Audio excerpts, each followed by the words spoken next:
Chers téléspectateurs, merci de nous rejoindre sur Africa 24. Nous démarrons cette 7e édition de votre journal de la campagne présidentielle du Sénégal avec le candidat de la coalition Benno Bokk Yakaar qui prend de plus en plus de l'assurance et s'affirme dans ses discours face aux Sénégalais. Ce mercredi 13 mars 2024 à Louga, Amadou Ba a fait la promesse de construire 20 000 logements destinés aux émigrés et de prolonger la validité des passeports de 5 à 10 ans. À Saint-Louis, au nord du pays, Amadou Ba s'est engagé à améliorer les conditions de travail de cette communauté essentielle du secteur de la pêche. Cheikh Oumar Kamara. Le 13 mars 2024, Amadou Ba, candidat à l'élection présidentielle, a tenu des meetings importants dans les villes de Louga et Saint-Louis, au Sénégal. À Louga, il a promis de construire 20 000 logements destinés aux émigrés et de prolonger la validité des passeports de 5 à 10 ans. Cette proposition vise à faciliter la vie des émigrés sénégalais et à simplifier les démarches administratives liées aux voyages internationaux. Parfois, c'est difficile d'être à l'étranger, de voir son passeport expirer. Ce que je vous dis, je l'ai vécu. J'étais ministre des Affaires étrangères, donc j'avais des contacts avec les émigrés. Chaque jour, on envoie des personnes afin qu'on leur fasse de nouveaux passeports. Cela ne suffit pas. Ce qu'on pourrait faire, c'est d'augmenter la sécurisation des passeports et d'augmenter la durée de validité des passeports, comme on le fait pour les cartes nationales d'identité, c'est-à-dire à 10 ans.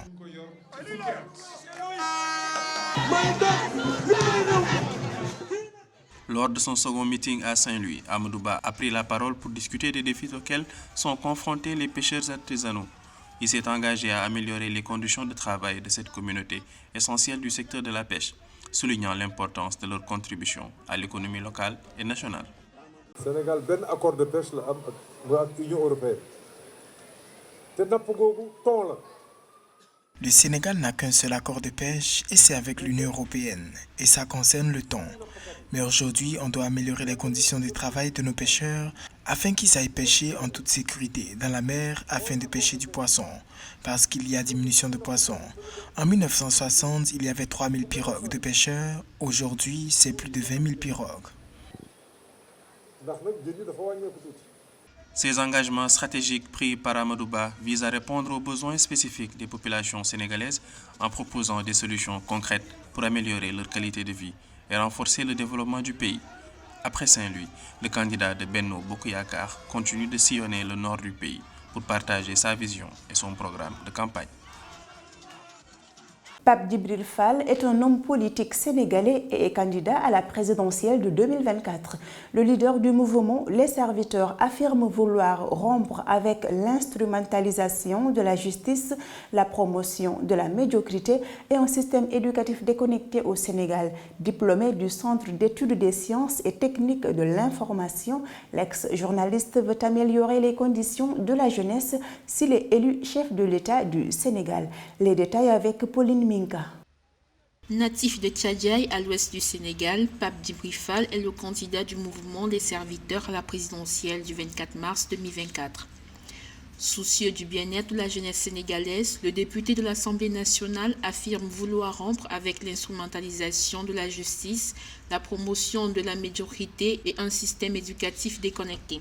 Je prône la rupture avec l'instrumentalisation de la justice à des fins politiques pour opprimer, emprisonner des citoyens dont le seul tort est de ne pas partager la même vision politique, la rupture avec un système économique qui importe tout et ne produit à peu près rien, la rupture avec la promotion de la médiocrité à tous les étages, le seul ascenseur social étant la politique au sens le plus réducteur du monde. Dans son programme présidentiel axé sur 7 points, le leader s'engage également à multiplier les infrastructures dans la banlieue sénégalaise une fois au pouvoir. En effet, il ambitionne de relever les défis qui touchent les domaines de la santé, la sécurité et l'éducation. Nous sommes candidats parce que nous voulons relever les défis dans le secteur de la santé, de la sécurité et de l'éducation entre autres. Nous avons l'ambition de mettre en œuvre une gouvernance vertueuse et lutter contre la gabegie financière. Par ailleurs, l'ex-journaliste compte rénover plusieurs structures culturelles, entre autres l'industrie cinématographique du Sénégal. À cet effet, un fonds d'aide spécifiquement dédié aux professionnels du secteur artistique et culturel sera accordé.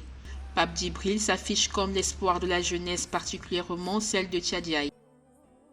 La question de l'emploi est une attente de premier plan qui figure dans les programmes des différents candidats à l'élection présidentielle du 24 mars 2024 au Sénégal. Pour certains Sénégalais, il faut mettre des politiques publiques sectorielles efficaces pour lutter contre le chômage. L'avis des citoyens est recueilli par notre reporter Mahmoud Pam. La question de l'emploi, il faut d'abord développer l'agriculture parce que si vous voyez à Dakar, tout le monde vient à Dakar alors qu'il y a moins de choses à faire à Dakar. Donc l'agriculture. Mais il faut aussi revoir les accords de pêche pour permettre aux pêcheurs d'avoir plus de poissons. Ensuite, de rester ici au Sénégal parce qu'ils ont commencé à prendre la fuite en allant à l'extérieur alors que cela n'est pas une solution. Personnellement, je suis pour le candidat de Benno Bokk Yakaar qui s'appelle Amadou Ba. Donc j'ai confiance en lui parce qu'il m'a convaincu par rapport à son meeting qu'il avait organisé à Mbacké. Il avait dit qu'il a prévu 1 million d'emplois des jeunes. Et je pense que dans ce domaine, il pourra nous aider, surtout un jeune comme moi qui est étudiant en 2e année. Donc je pense qu'il a les capacités pour nous diriger. Je pense que les jeunes veulent tous travailler. Je pense qu'il faut laisser les jeunes travailler là où ils sont, dans leurs activités, qu'on leur laisse travailler tranquillement. Moi, c'est ce que j'attends de tout président. En ce qui me concerne, je m'attends à ce qu'on m'aide à rester ici, sur le trottoir, et à vendre mon café tranquillement. Pour les enjeux du Sénégal, nous nous intéressons à la croissance économique de ce pays d'Afrique de l'Ouest. Le Sénégal est l'une des économies les plus performantes d'Afrique subsaharienne avec une croissance du produit intérieur brut réel qui devrait atteindre 8,3% en 2024 selon les perspectives du Fonds monétaire international. Cependant, pour atteindre les objectifs de croissance et une compétitivité de l'économie, le successeur du président Macky Sall devrait notamment s'atteler à rendre le secteur privé plus transparent et instaurer un climat des affaires favorable aux investissements. Un sujet de la rédaction. Faire du Sénégal un hub économique à travers les investissements, telle est l'ambition des autorités sénégalaises. Afin de garantir des retombées économiques positives et durables et rassurer les investisseurs, le gouvernement mène une politique active pour encourager les entrées des investissements directs étrangers IDE. À cet effet, le pays accueille un stock important d'IDE. Selon le rapport sur l'investissement dans le monde de la Conférence des Nations Unies sur le commerce et le développement en 2022, les entrées d'IDE au Sénégal sont restées stables à 2,6 milliards de dollars, malgré leur chute généralisée observée en Afrique. Nous serons aux côtés des investisseurs pour les accompagner à chaque étape de leur projet. Et nous garantirons que leur esprit entrepreneurial se traduise par un impact tangible sur les populations sénégalaises, premières bénéficiaires de ces investissements.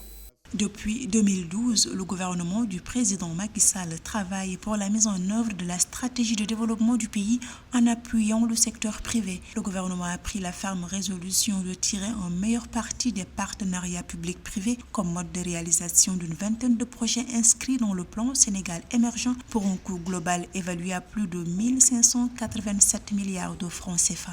Nous sommes convaincus que l'investissement privé est un moteur crucial de la croissance économique et de la création d'emplois durables. Ainsi, nous nous engageons à maintenir les efforts pour mettre en place un environnement davantage propice aux affaires.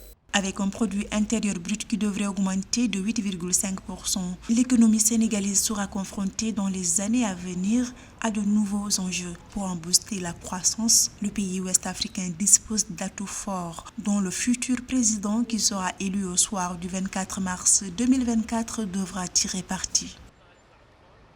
Voilà ce qui met fin à cette 7e édition de votre journal de la campagne présidentielle du Sénégal.